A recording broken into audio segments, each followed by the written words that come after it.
Dia turun sikit kan. So ambil skop, tuang Pindahkan ke sebelah. Pindah ke sebelah. Yang daun-daun ni dia akan reput. Tak Dia akan reput dah. Dia akan mula reput dah. 3 hari je. Tak. Kata 3 hari. 3 hari tu kita nak proses macam ni. Oh, proses macam ni. Proses Okey. yang gaul macam ni. Jauh balik lah. Ya.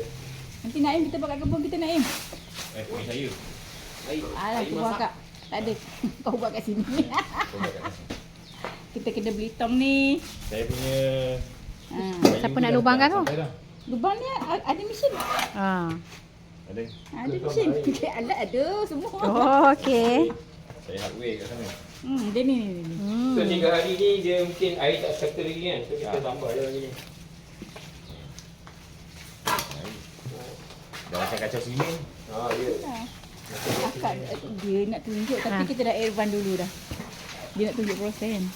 Ni kering kan. Dia kena basah tau, tak ada kering. Kena, yelah. Kena air baru dia ni. Kekeh langsung. Ada kayu langsung. Hang kebun. Hang kebun. Akak dah di hang kebun dah sekarang ni. Kau tengok dia. Harga dah. Nah, tukar pakai ni. Itu jasanya jadual tu. Ha? Bulan 2 tukar lah pagi. Janganlah buat potong. Orang dah terlahak dah keluar lidah keluar nak buat. Dah habis dah? Ha? Dato' Zairi. Dah. Dia cakap jadual buat limo kan. Tak, apa tu? Jadual untuk buang batu tu dah habis dah. Dah buang kompos lah. Dia punya rutin dia datang hari Selasa tapi pukul 5 kan. Pukul 5 tak boleh lah. Dia kena pagi kebun. Orang nak ke Lidah, bazar lidah dah. dah terkeluar di mulut. Dalam 5 kan waktu asal 40. Nak kena aku 5.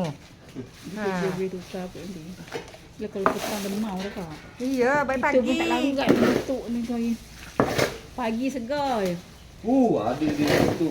Ha? Oh dia buat Booster. Booster. So yang kompos ni mula-mula memang teruk lah sikit kan. Bau. Tapi dah lama dia hancur nanti dah okey lah. dia ambil masa berapa lama dia? 40 hari. Oh sebulan lebih kat lah. Tak apa Naim ada nanti dengan Syamsul dia buat. Saya dah buat dah separuh jalan dah ni kat sana. Ha? Ni Kami ada community juga ni.